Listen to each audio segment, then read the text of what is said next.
well, we get a lot of battling and fighting and fun moves and stuff like that in this chapter. We also get a lot of emotional things in this chapter.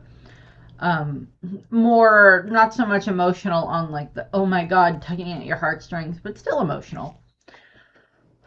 Um, so, before we get into that, though, there was some live action One Piece news that came out this week.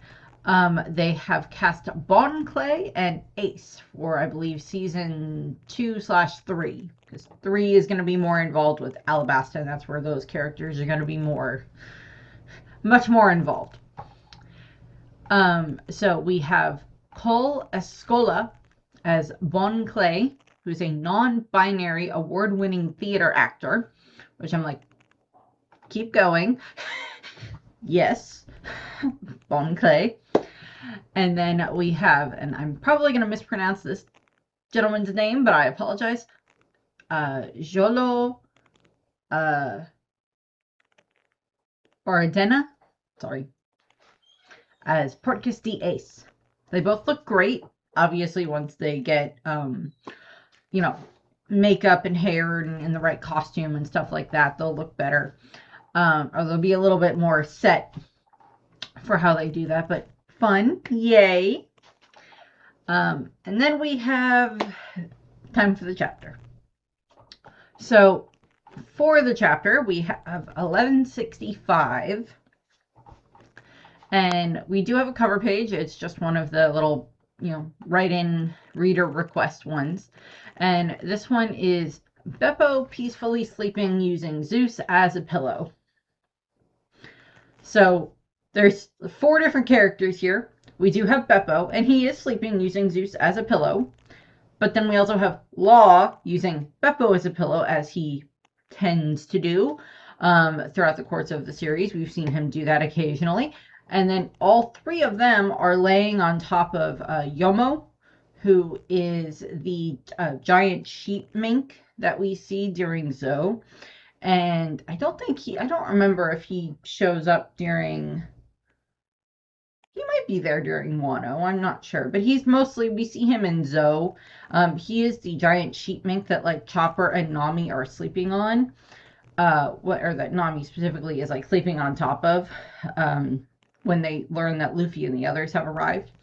So we get those ones. Nice little peaceful scene. Does not match the vibes of the chapter we are going into by any means. So into the chapter. And so we pretty much start off right where we left off at the last chapter, which is Rocks in his head just screaming out with as much of his internal voice, his voice of all things, essentially screaming out to Roger and to Garp to kill him, to end him, because he has been forced into this beast. He has been forced into this demon form that is out of his own control and everything else like that. And it is very much this concept of you are trapped inside of your own body while you watch as you hurt the people that you care about, as you attack the people who are your friends or are your allies, or that you attack innocent people and you didn't want to attack them in the first place, type of a thing. And so Rocks is being forced to do that right now. And I'm pretty sure that's going to be paralleled when we end up back in Elbaf when we're done with the flashback, which we're not even done with the flashback yet. We're kind of finishing up God Valley, but then we still got to finish up the rest of it that gets us to what happened with Harald 12 years ago where this flashback first started, which is probably going to result in something similar happening to Harald, with either him being dummy reversied or all of his guards being dummy reversied, and then Loki and Jarl having to work together to end them, type of thing, depending on how everything ends up going, and with Scopper and with Gabon and with Shanks and all that type of stuff that possibly we'll end up seeing when we eventually get back to that part of the flashback. But again, haven't gotten there yet. But when we eventually get back to Elbaf, present day Elbaf, there might be something where Luffy ends up, once he gets up to the the Sunlight realm, where where he is around Dorian Broggy and the others who are being Domain Reversied, he might hear them screaming out in their heads the same way that Rox is, and the same way that Roger and Garp are hearing it.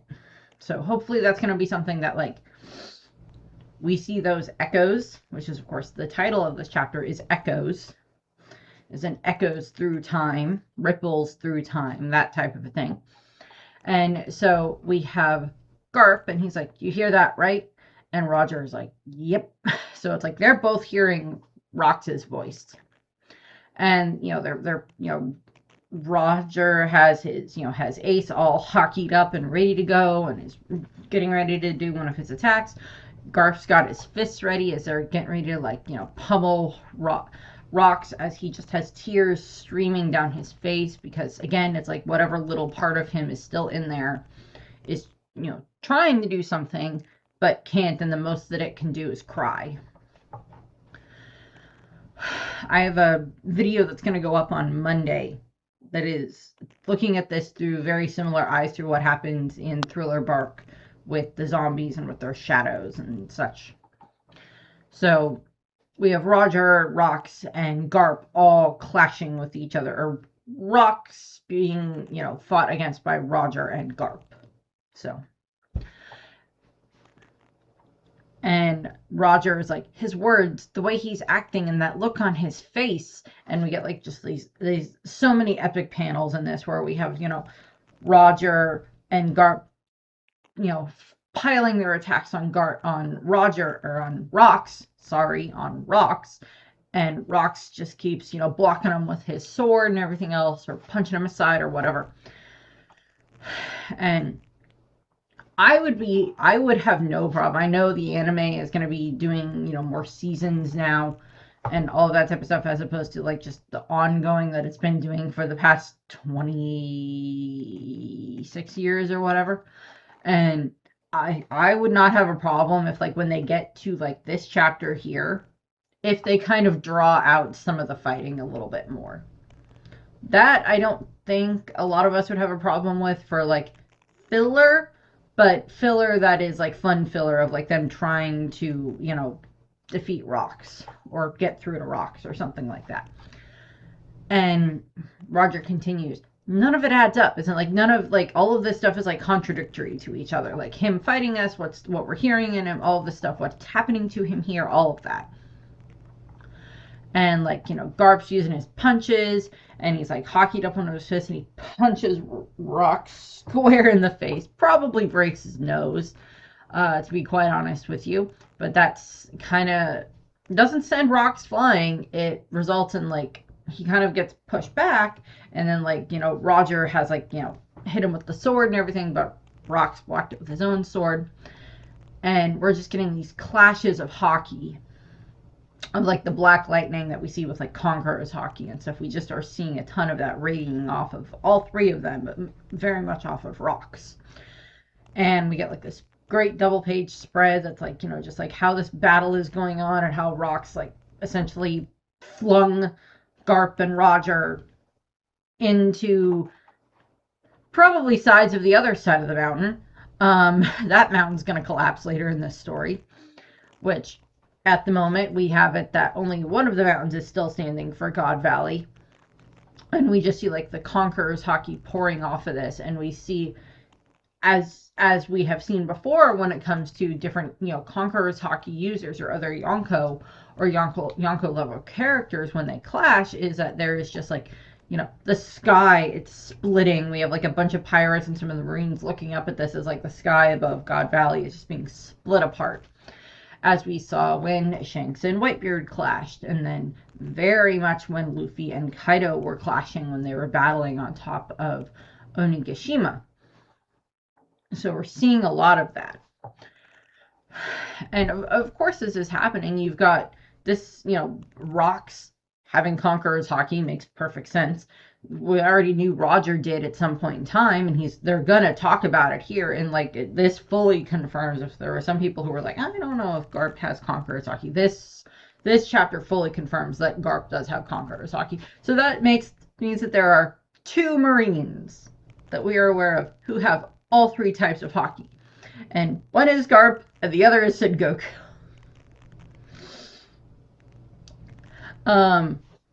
We don't know about any of the other ones that have Conqueror's Haki. We know a lot of the other ones. Most of the other ones at this point in time have at the very least armament and observation Haki. But we don't know of any others that have Conqueror's Haki. So, like, the sky is splitting, and it's just like all of them are just like, we gotta get the F out of here.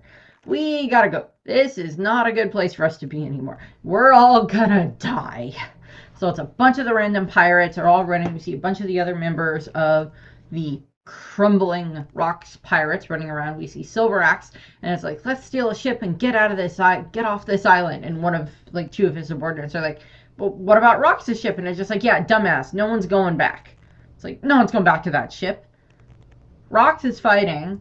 Blah, blah, blah, blah is over there. That one tried to kill that one. That one's over there fighting. Those ones are trying to kill each other. We're not a crew anymore. And then Shiki just, like, very much is like, the Rocks pirates are history, as he's, like, floating away with, like, one of the chests that he grabs. Now, something that I did miss in the prior chapter was that, yes, when they were running away, when the Roger pirates were all running away with a bunch of the chests, one of the chests had, like, the little Z's above it that was, like, baby Shanks sleeping in the chest. So, yeah. Shanks is on the Oro Jackson at this point in time, so that's good. Now, I will point out, we have not seen Shamrock since he was taken by Maffy. And assumedly, she brought him back to where they had been keeping him. They got him set aside. Maybe they're like, okay, so I'm sorry, Maffy, there were 2 kids? Oh, well, I only found this one. I still swear, she gives off Cruella de Vil vibes. As long as she doesn't... Actually, I wouldn't put it past any of the Celestial Dragons to be like, ooh, I like that animal's fur. I want a coat made out of that animal. That's my dog. Need I repeat myself? I wouldn't put that past a lot of the Celestial Dragons. Sadly. So we just got a bunch of the other pirates just like, hurry to the coast. We got to get out of here. This is not a good place. And now we're having it where, so we cut to one of the Marine ships, and Garp is calling into the Marine ship, and it's like, Vice Admiral Garp, can you repeat that? And Garp's like, I said get every survivor and Marine on you can aboard that ship and cast off immediately. So, to be fair, I don't think we've seen Bogard since they arrived at God Valley, but assumingly Bogard is still somewhere here on the island, possibly back on the ship, getting a bunch of people out of the way, getting a bunch of people onto the ship. So we got that. Garp gave them orders to get as many of the civilians out of there as possible. Don't know how that's going to end.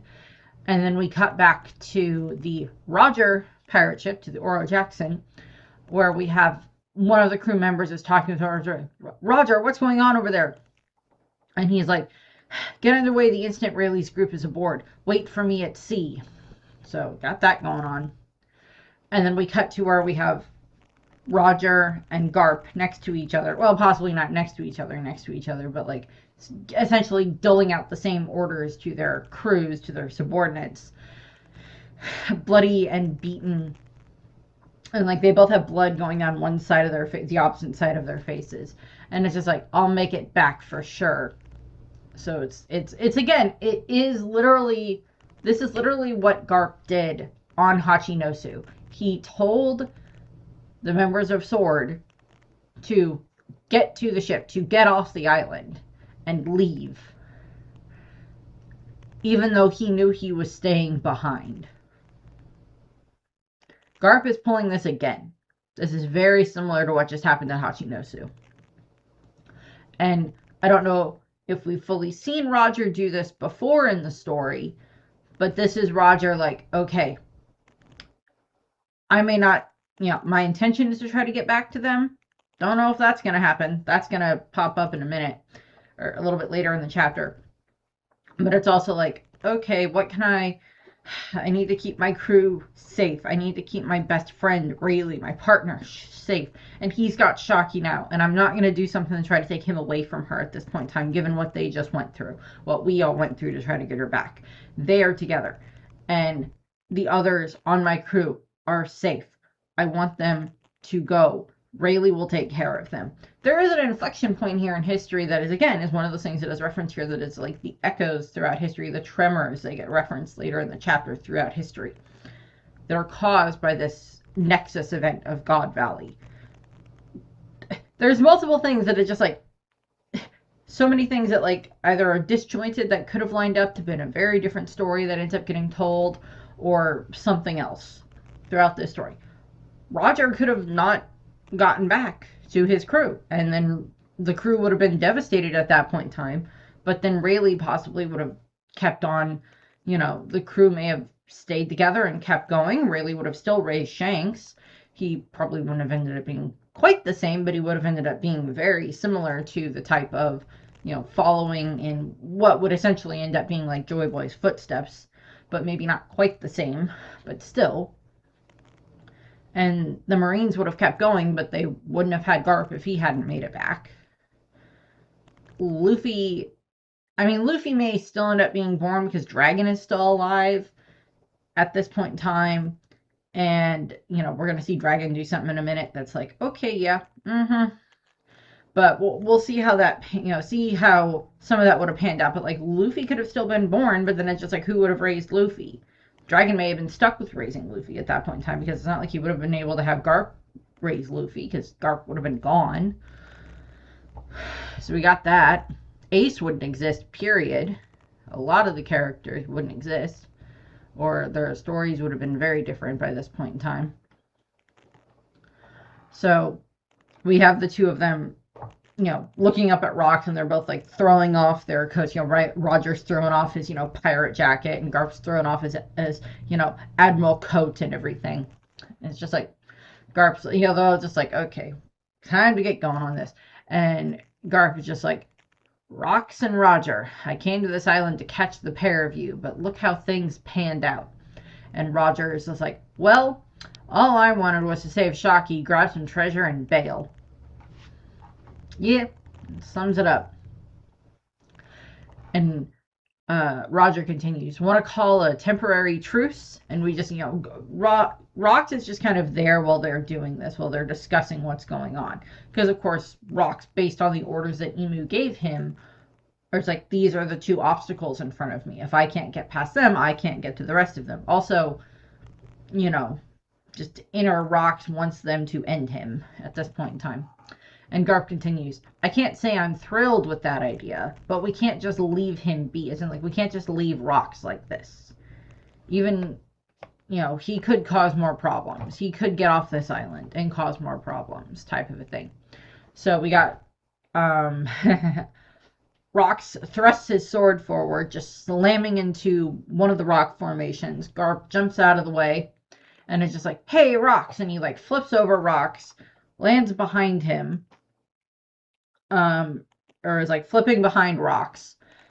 Roger unleashes one of his slices, not necessarily Kamusari, but slices one of his, sends one of his attacks at Rocks from behind, and is trying, kind of sends Rocks forward, making him crash into the pile of rocks, the mountain structure.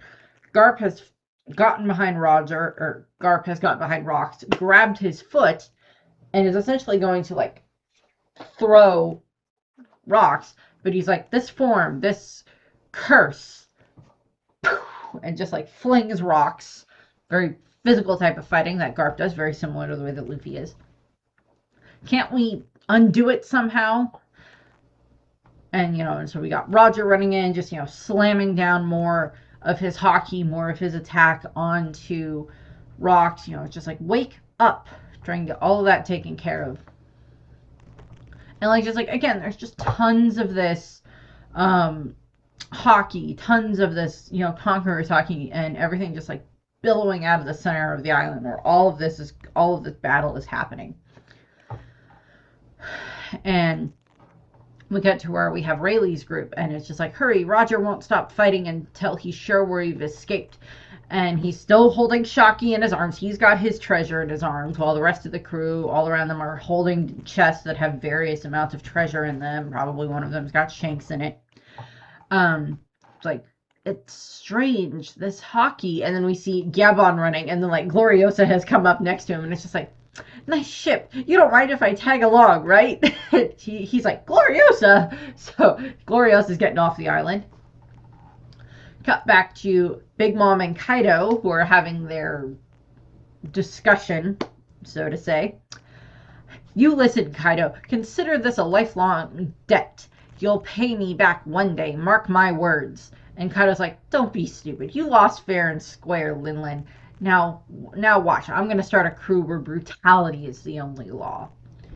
And of course, this is very similar to, like, you know, we know that Big Mom was very angry at Kaido for like what happened during God Valley and everything like that. And she's like, you stole that devil fruit from me. You owe me big, is essentially where she's going. It's just like, you've grown bold, haven't you? But you'll never be able to defeat me. And then we see Streusen running by, and he's just like, Linlin, what are you doing? We've got to go. It's just like, load up the treasure. We got to get out of here. So, as it has been confirmed, essentially, that the island that we see where like Katakuri and Brule and all of them tend to be hanging out when they are little, when they are much younger, when like all of that part of that flashback happens, is probably Hachinosu, to be quite honest with you. And the kids are probably there now.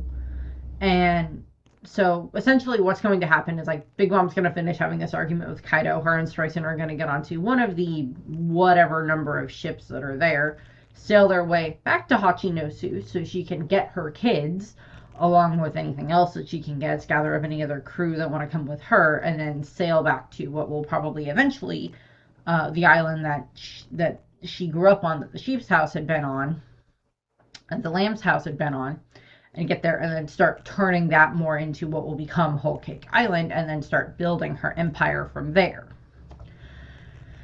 And having more of her husbands and all of that stuff, and more kids, and building up her crew and her empire and all of that stuff, her territory, is what's going to happen there for her.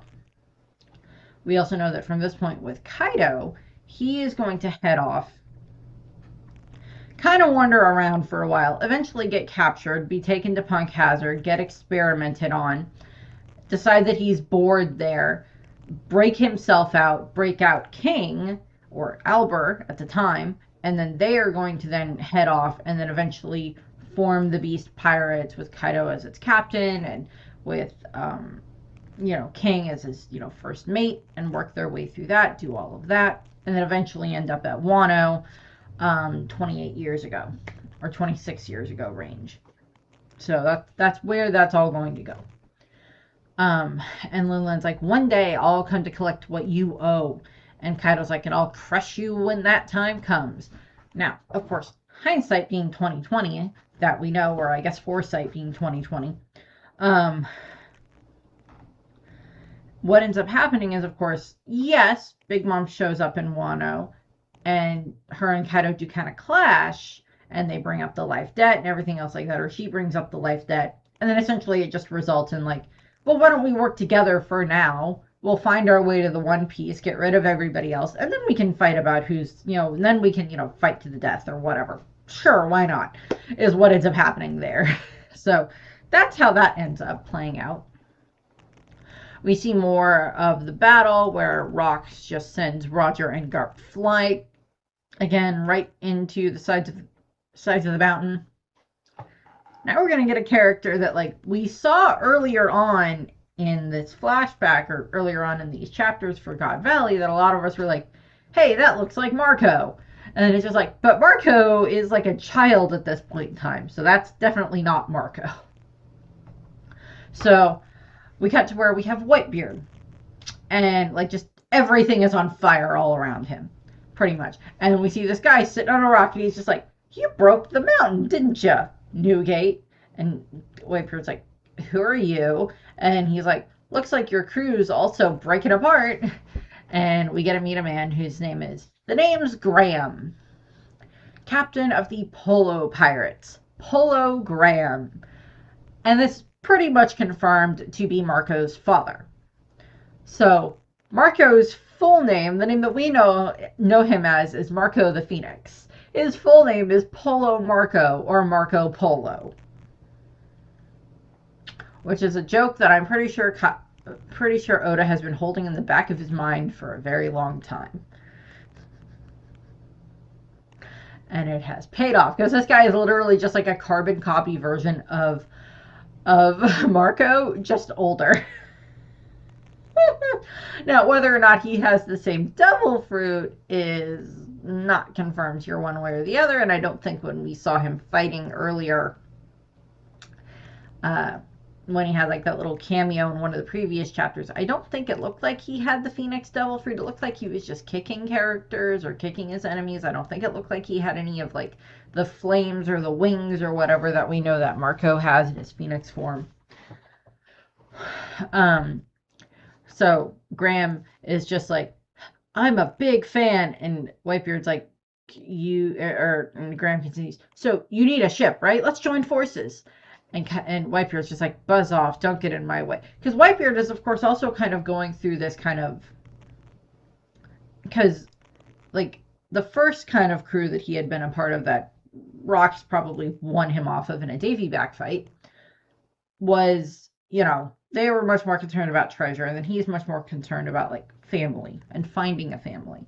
And then during his time with the Rocks Pirates, which was a good chunk of time, 10 plus years, maybe he kind of thought that part of that would end up being something like a family. Maybe there was a little bit of that at times with some of their camaraderie or different things like that, or even bickering the way that siblings do at times. But clearly it didn't end up panning out. To be fair, even if like Kaido and Big Mom and Whitebeard and maybe Gloriosa and such, maybe even if they had been somewhat in like Rocks and some of the others, maybe if they had been somewhat a bit closer, a bit more friendly, had a little bit more of that Nakama type of a thing that the Straw Hats have, or that even the Heart Pirates have, or other crews have that we've seen, maybe they would have been able to stay together better, or at least some of them might have stayed together better. But Whitebeard is just kind of like, I don't know if that's going to happen. Now, we don't get a full answer here as to whether or not Whitebeard goes with Graham, but assumedly, what's going to happen is he may just end up being like, well, I have to get off this island somehow. And so fine. And he ends up, sailing away with Graham. And then maybe he hangs out with Graham for a little while. And then he goes off on his own. And then he eventually hears that Graham dies. And then he goes and he picks up Marco. He, raises Marco as one of his, the first ones that he takes in. Maybe that's what's going to happen. We get a few more members of the Rocks Pirates, or the Disillusioned Rocks Pirates. And we have Stussy, Miss Bakin, running around, and it's just like, hey, where's Newgate running around? She's got like bags of treasure with her, and Gonzui is there, and he's just like, don't ask me. So Gonzui's alive. And then we also see Gil Bastar and something else with him. We see one of the little horohoros that we are very familiar with because of Perona. And it's extra familiar because last week the cover page was Perona chasing Randolph, who is the rabbit homie from Whole Cake, but we saw one of her horohoros, her little ghost things there, her negative ghosts were there. And we see one here right next to Gil Bastar. So, assumedly, as we have seen with the bomb fruit that Gonzui has, it later ends up being used by Mr. 5, and then the Jiki no Mi, or the magnet fruit that Captain John has, that eventually ends up with Kid after John dies. We know that this means that at some point in time, that Gil Bastar had the horo no Mi, and when he died, it's funny that his corpse ends up on Thriller Bark with Moria, and then Perona has that fruit as well. I wonder, since we don't know anything specifically about when, Gonzui died or when Gilbastar died, but it's very interesting that Gilbastar and his Devil Fruit, or the next user of his Devil Fruit, ended up on Thriller Bark and having a connection to Moria in that regard. So there's kind of the thought that, or the thought that could be given is, well, maybe when Gilbastar died, maybe by chance, the Devil Fruit ended up reincarnating where he was. Maybe there ended up being fruit nearby or something like that, and it ended up being reincarnated near him. Now, again, we don't know when Gilbastar died. We know that eventually Moria got his hands on his corpse, and maybe that led to Moria getting his hands on the Horohoro no Mi, and then maybe he gave that Devil Fruit to Perona. He's like, oh yes, I remember this. I know what this Devil Fruit is. Gilbastar had it. It has some very interesting abilities. Here, Perona, I think this would be a good one for you to have. And then she takes it, and then now she's gotten rather good with it. So that's kind of like an interesting thought there. Probably someone will ask about that in an SBS, but like we get a little glimpse of it here. A little bit additional history for some of the Devil Fruits that we have seen previously in the story, to just a little bit learn a little bit more about their previous users. Fun little bit there. And Gilbastar has like a bag of treasure on his chest, on his back. So I think all the rest of the Rocks pirates are pretty much accounted for at this point in time. Obviously, Don Marlin is not here because he was killed over a year ago by Ochoku, and Ochoku is currently on Hachinosu. So we'll see how that pans out. Well, in the end, it doesn't pan out well for him, but you get the idea. So we cut to one of the marine ships that is just on the coast, and it's just like, calm down, Dragon, what do you think you're doing? And we see Dragon, who at the previous chapter, he was at like his like, this is my weakest moment type of a thing, where he's just like, just so, he's just like, I couldn't even save one baby, very much similar to the way that Luffy was. I couldn't even save one of my Nakama, one of my friends. And Dragon has like got up, pulled himself together a bit, grabbed either his gun or a different gun, made his way back to the ship, and is now holding the person who's in charge of the ship, the captain, the whatever, who's in charge of this ship, at gunpoint, has him pinned on the ground and at gunpoint, and it's just like, me? What about you? Can you condone this? And they're like, Dragon, you gotta stop this. And he's like, bring those survivors aboard. We're saving them. And if anyone's got a problem with that, I'll execute him. So we see a bunch of the other survivors that are like the citizens of God Valley, possibly even some of the other slaves that didn't get saved by Kuma, are like on the coast of the island. And Dragon is just like, you're gonna bring those people onto this ship. And if you don't, I am not responsible for what I will do with this trigger. And because it's like, it's him at his lowest, but he's also like, I at least have to save someone. And he's like, okay, well, it's going to cost me my job in the Marines at this point in time, but I don't care. So he's going to save all these people. Assumedly, that's what happens. And it's still like, this won't end well for you, Dragon. He's like, bring it on. And I think this is where part of that spirit starts to come from. That's like him as the founder of the Freedom Fighters, and then as the leader of the Revolutionary Army that has carried through, where he's just like, I have to try to save people. So then we cut back to Rayleigh and Gabon, who are running away from the Oro Jackson at the moment. It's just like, where are you going, Gabon? Rayleigh? And that's some of the other Kunin. It's just like, don't follow us. Sail the boat out to sea and wait. Now, neither Gabon nor Rayleigh have a Devil Fruit power, and neither does Roger, so it's not like they would be able to like swim away from the island or something. They wouldn't have to worry about that. But some other variations of how to get there. Also sailing away from the island, we see one of the world's government ships, and assumedly Saturn is on that ship, because we see Saturn, and he's still semi-possessed by Emu, but he's gone out of his spider form, and he's still got like the emu eyes, but it's just like, that island never existed. Is that clear? So we cut back to where Roger and Garp are fighting against Rocks, and we also have the narrator coming on, and it's like, the records kept by G11 and CP6 concerning the top secret level S special mission on God Valley are sparse. The names of the participants of the human hunt were purged. Little was recorded regarding the site of the incident, God Valley. And in the background, we've cut away and we cut out from the island, and we just see that like the other side of the mountain is just crumbling at this point in time, with just more hockey just flowing off of the island, so much so that like two of the ships are just kind of like being like pushed back by it. Information regarding the island's whereabouts, size, and population were also purged. The number of casualties remains unknown to this day. And we're getting like Garp and Roger talking, and Roger is just like, stupid ad.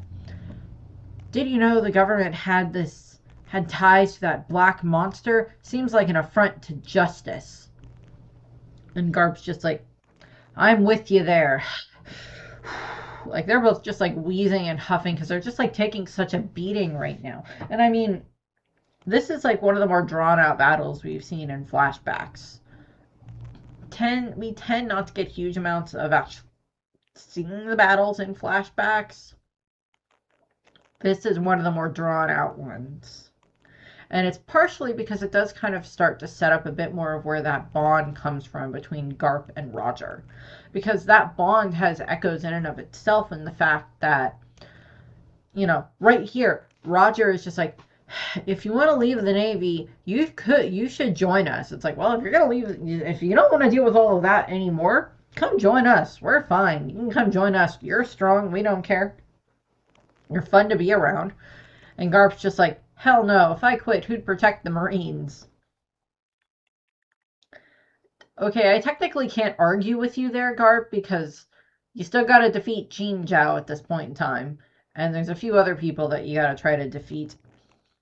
Although that is that is kind of the reference to, like, one of the original Romance Dawns where Garp is a pirate.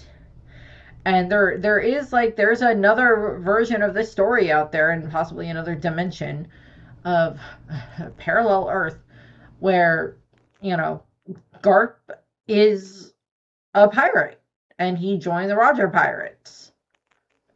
And he did that, and like he still ends up raising Luffy and Ace. But it's a bit different. It's a little bit closer to one of the original Romance Dawns with Garp as a pirate type of a thing. And it would have been, in the story, it would have been like, oh my god, Luffy's grandfather was a vice admiral before he became a pirate. Oh my god, type of a thing, as opposed to a, how did Garp, after learning all of this stuff, there has to be something that happens here that's like short-term amnesia or something like that happens. They're going to kind of talk about something where they're going to be like, well, we're just going to just be zonked out of commission. So maybe there's like a little bit of memory loss going on here. Because like, and part of it might have been that this kind of ends up being one of the other reasons why maybe Garp just does not want to become an admiral and be put directly under the thumb of the Celestial Dragons and the Gorosei. Now, he doesn't know that the giant thing that possessed Saturn is Emu. He doesn't know about that part. They just think it's some type of like a weird shadow monster or something like that maybe the world government has ties to. They don't realize that's the thing that's in control of the whole government. Type of thing. So that'll be kind of an interesting thing. And it would be interesting to kind of find out like how much more Garp has figured out over the decades, in the past, 38 years since this incident happened. What else Garp has figured out. And maybe he's like, once he figures it out, he's like, well, I'm too deep in the system. I can't leave. I can't just let this sit and abide by all of this stuff. And maybe that's one of the reasons why he starts Sword. To be fair, we don't 100% know if Garp is one of the ones that starts Sword, but a lot of us are like, that seems to be the more reasonable thing for who started Sword, him or Sengoku, Suru. Maybe they saw, Garp maybe told them a bit more about all of this. But this also is just like, Sengoku was like, see, I wasn't lying. This is what happened. Garp and Roger teamed up to fight rocks. and God Valley was wiped off the map. And the Rocks pirates crumbled to pieces, and everybody went their separate ways, type of a thing. Sengoku wasn't lying when all of that happened. Either he doesn't know the full truth as to the fact that Rocks got somewhat possessed, or something happened there.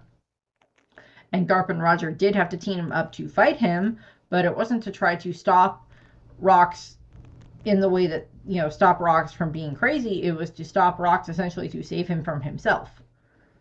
And to save the world from this destruction of Rocks type of a thing. So, the two of them are just like beaten and bloody and bruised. And they're getting back up, and Roger's like, it's all about the mask, Garp. And Garp's like, the mask? What are you talking about? And like the mountain's like crumbling around them. And Roger's like, Armament Haki can normally counter Devil Fruit abilities, and I'm using Conqueror's Haki coding to boot. So there's no way my attacks aren't doing anything. He's like, I am doing this to the highest caliber that I can at the moment. And it's not making any type of a dent in Rocks right now. It's not causing any lasting effects on Rocks. And Garp is just like, it's because he's also using Conqueror's Haki. It guards him to guard himself. It's not a surprise we cancel each other out. And it's just like, exactly. If we don't overcome that, the damage won't go through. So it's just like, it's that whole concept of like, equal but opposite forces will cancel each other out. You have to come up with something that is stronger on your end in order to try to break through that barrier, to try to break through. Roger and Garp have to have their Conqueror's Haki add up to more than what Rocks is doling out here. I will point out, though, and that's going to be kind of emphasized with the image that we're going to get of Rocks in a minute, is Rox's heart is not in this battle.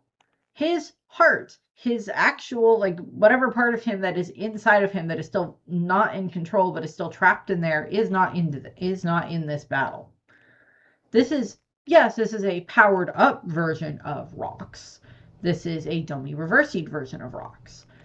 This is a Rocks who, while he does have access to his armament and observation and Conqueror's Haki, I don't think they're at their full potential because it is based on your willpower. That is where all of that comes from. You have the will of a conqueror, the will to, to observe what is around you, the will to make armament out of your own, your own abilities, type of a thing. And it is kind of this concept where if you are not fully in control of your own body, if you yourself are not the one in the driver's seat, you're not using your full amount of Haki. Yes, it's boosted because you're Domi reversied, but that doesn't mean that it's your true will, your true feelings coming out. It is someone's forcing their will through you. So maybe closer to something where it is Imu injected some of their own Conqueror's Haki, their own will, into Rocks, and that's part of what is going on here, and that just kind of absorbs with Rocks' Conqueror's Haki and is kind of boosting it, but it's not fully at the power where it could be if Rocks was in his right mind at this point in time. And so there's like that type of a concept. So it's just like you got to find a way to overcome it. And Roger continues, we'll lose sooner or later if we keep trading blows like this. We simply can't match a monster in a battle of attrition. And Garp's like, so next time we use Conqueror's Haki, we should channel all of our mass into it? And Rogers is like, yeah, don't worry about how crippling the aftermath will be. It's like, yeah, we got to do that. Don't worry about how much we're going to be on the floor, probably writhing in pain by the time this is finished. Which is, I think, probably a reference to the fact that obviously with Luffy, as we've seen with like his Devil Fruit ability, as he's learning to use other parts of his ability, there are the drawbacks to it. And then even during the Battle of Onigashima, when Luffy is, fighting against Kaido and everything, he can only use his, gear forth and everything else like that for a certain amount of time before there's the drawback where he kind of is just like, okay, I need someone to carry me around so I don't get hit. And then that's what Zoro does during part of that battle while Luffy is kind of, regenerating, essentially. While Luffy is like regaining his Haki abilities again. So, and Roger and Garp are like far past where like Luffy's level would be with like Conqueror's Haki and stuff like that at this point in time. So there's kind of that there. So what ends up happening is Garp is just like, if we do that, we probably won't survive this. And like Roger and Garp are like both standing up, getting back on their feet, and Roger's like, either way, it'll take all three of us out of commission. It's like, well, if we put enough of our power into this attack and hit rocks, that'll take him down, but it'll also take us down as well. And Roger and Garp is just like, if we don't land this, it's all over. And they're like, okay. And they're both like barely standing at this point in time. And it's very much that moment where it is like, they are up, but they are not fully, like, they're up, they're moving, but they're in a lot of pain. And they're very, very tired. But they have to keep fighting or else this monster is going to make its way off of the island and go after any number of those innocent people that are there. Any number of the Rocks pirate or the Roger pirates, any number of the civilians, any number of the Marines, any number of any other innocent people out there in the world. And Garp continues, hey Rocks, I don't know if there's any words that'll comfort you at this point. I don't even know what's happening to you. But I do know one thing. And they're looking up at Rocks, and we get this other just heartbreaking image of Rocks with like the tears coming down his face. And it's just like, I can feel your frustration. Because like whatever amount of the real Rocks is still trapped in there inside of the cage or whatever of Domi Reversi is like screaming at them to save him. Is screaming at them to end him, to put him out of this misery. Because he's not himself anymore. He is not in control of his own body, is what's going on. And we see Roger, like, winding up his sword like he would a baseball, I guess. And it's just like, this is no time for tears, you idiot. And he's like trying to make himself stop crying. And I think it started to rain at some point in time during all of this, because it looks like both of them are, like their clothes are wet. And he's just like, Kagutsuchi is the Shinto god of fire, is kind of the reference here. Kagutsuchi, and then Garp is like, winding up his fist, Infantinium, and Rocks is just like, arr. And we get this great double page spread to end out the chapter. That is just, most of the page is Garp and Roger sending off their attacks. It's Garp going, Kagutsuchi ace, and just like unleashing this huge amount of his Conqueror's Haki, probably all of it that he has left on top of his armament Haki, to just try to push through the wall that is, Rocks' Haki at this point in time. And then Garp is using Infantinium Explosion, where he's just like punching. Very similar to the way that like Luffy's Gatling ability works. Gatling moves are designed to work. And they're just like pushing through. And the narrator comes on. The world government tried their best to bury this incident in the shadows. However, the disbanding of the chaotic crew, led by Rocks D. Xebec, and we see like the two attacks just like piercing through Rocks and just, shredding parts of him, would leave an undeniable echo. The Rocks pirates established an entire era, and the tremors of their legacy would continue to shake the world. And we see Rocks, we get a close-up of his face. He's not smiling. But I think, he's not smiling, but it's like, this has to be what ends him, sadly. And we cut out from the island and like this is, the island has been destroyed and there's just so much that have been done to this island at this point in time. It's, unrecognizable from what it was. It's, giant mountains are gone, the citizens are dead or gone, all of it. Country destroyed. And, it was wiped off the map. And then it's also wiped from the records because nobody needs to know that this place existed, type of a thing. This is just a blemish that we don't need the rest of the world to know about. And this is supposedly what takes Rox out. So, from the bits that we've seen that happened semi-immediately after God Valley, assumably what's going to happen is we're going to cut back here in the next chapter, which there's a break next week,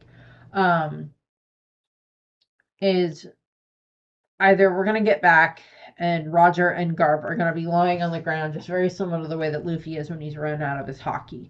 Just beaten, bloody, probably some broken bones in there, bruised, all of that.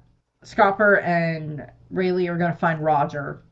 Maybe Garp too, get Garp back to his crew, or Bogart's going to show up and get Garp and get him out of there. Garp, Roger's going to take him back to the Oro Jackson. Maybe we'll see them, like, maybe they're not going to be unconscious. Maybe they're going to be, like, semi-conscious but just can't move and are kind of, like, talking about something. And, it might be something about, like, this, or they might be, like, when they wake up, they're just like, I remember fighting Rox, but what else happened? Type of a thing. Where it's just, like, that like, hangover setup where you're like, what did I do last night? It's a hockey hangover. And, it goes through that. We know that, Shanks' chest, the chest that contains Shanks, is on the Oro Jackson at this point in time. Sometime as they're sailing away from God Valley, Garp, they're going to hear, Roger is going to hear the noise coming from the chest. They're going to open the chest and find baby Shanks. All of that stuff, which we may end up actually seeing now, drawn, canon-wise in the story. There's, other stuff that'll end up coming out of this. The Rox pirates are all split apart, those echoes through the eras, because of what they have done. The Big Mom pirates come out of this. The flying pirates or whatever that is Shiki. Kyo's gonna go off and do something. Captain John's gonna go do something. Kaido's gonna form the Beast Pirates in a couple of years. A bunch of that is going to come out of this. Stussy is going to go off and join Mads, which leads to a bunch of stuff there, as much as she's just like a homeless bum. There's a bunch of other ones that are going to go in various different directions that are going to cause problems for the world government. Whitebeard's going to go off and eventually form his crew. Shanks, even as a result of this, for coming, several years later, good 20-something years later, forming his crew. And everything else like that. This is where the makings of the freedom fighters come from. We know that, Kuma and Ivankov and Ginny had made their way off the island and they make their way to the Sorbet Kingdom, and that's where all of that start of the flashback happens, with all of what happens with Kuma and everything there. We know that Dragon is probably just going to leave the Marines, possibly end up having some type of confrontation with Garp. We're not sure, but get, head off and eventually use this motivation to start forming the freedom fighters that will eventually grow and meet Ivankov at some point in time, and then eventually that will grow into meeting Kuma and Ginny and then the Revolutionary Army. So there's a lot of stuff that comes out of this nexus point. We also have it that Shamrock is going to grow up to be a God's Knight, and that eventually out of all of this, Garling is going to end up becoming a Gorosei down the line. And so there's a lot of this stuff that just like interacts with each other, and just like this image of just like Rox just being shredded by these combined attacks by Garp and Roger is just amazing, but also like, Oh boy. As I said, there is emotional stuff in this chapter, but it's not like the tug on your heartstrings emotional flashback stuff that we got with Kuma and Bonnie. Or with some of the other characters that we've had those super emotional flashbacks with.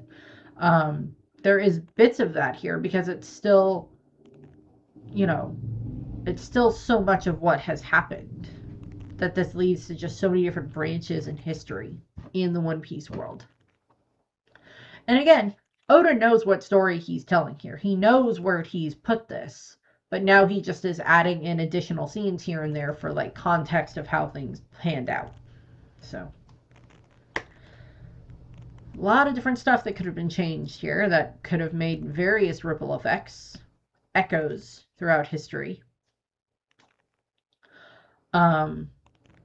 So this is possibly also because like we know that like this kind of sets up the amount of trust that like Roger has in Garp, and why when Roger has been captured by the Marines, when he hands himself into the Marines, to be quite honest with you, and Garp ends up interacting with him, and he's like, Garp, I have a son, and I need you to go and take care of him. And it's just like, why are you telling me this? And it's just like, because I trust you.